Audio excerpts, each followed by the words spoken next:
years. For experiences completed, you are actions with results we see.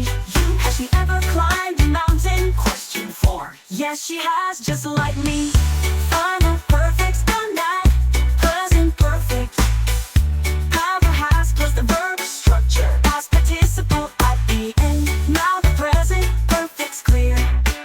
So next time you wanna say what's happened up until today, use present perfect and you'll find it's the perfect tense to shine. We've just done that. Present perfect, present have or has plus the verb structure.